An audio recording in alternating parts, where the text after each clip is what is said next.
It's leaf blower season on my campus, so I'm going to keep this relatively short.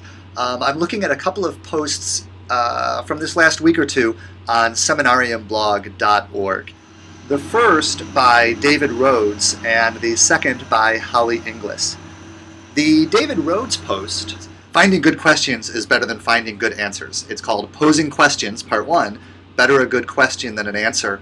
I don't know if you've ever had that moment where your students catch on to the fact that mostly what you do as an instructor is not to answer questions with answers, but to answer questions with questions. The student asks, is the Bible true or is Genesis true? You know, you might answer, what do you mean true? Or even, what do you mean the book of Genesis? And sometimes even just firing the same question back at them, right? A student asks, what is the good life for Ecclesiastes?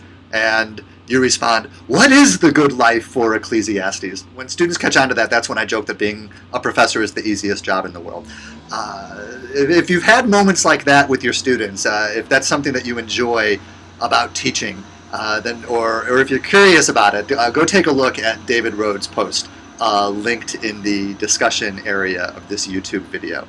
It's part 1, and he closes with the question, learning begins with a question, but how do you teach curiosity? So I'm looking forward to the second part there. The other one I'm looking at is Holly Inglis. Holly Inglis is putting the nail in the coffin on multiple intelligences, and the idea of multiple intelligences in learning.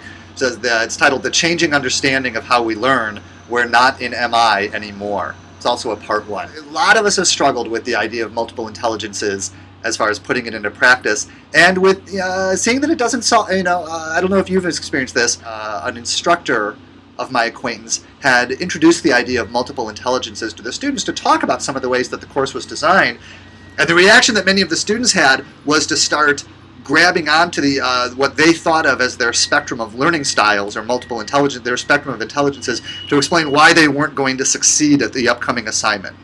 That is sort of that defensive mechanism, which is understandable in a student. It's fear-based, but it does go to show that simply incorporating multiple intelligences isn't solving all of our problems. A line that stuck out to me in Holly's shit, I believed that if a learning experience were created utilizing a variety of modes to transmit information, I believed that individual learners would find the mode that most resonated with them, and they would automatically connect with the information, etc. And right, this implicit idea that if the way I'm approaching multiple intelligences is that these are multiple ways of transmitting information, multiple ways by which students can receive transmitted information, that leaves unexamined the presupposition that learning is primarily about receiving transmitted information. She has much more to say about this, and also promises what's coming up in part 2. So take a look also at, in her part 2, she's going to be looking at more brain-based, neurology-based understandings of what can be involved in teaching and learning. So go ahead and take a look at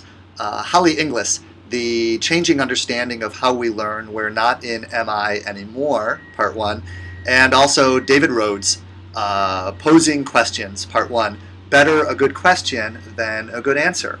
Both of those in this last couple of weeks on seminariumblog.org.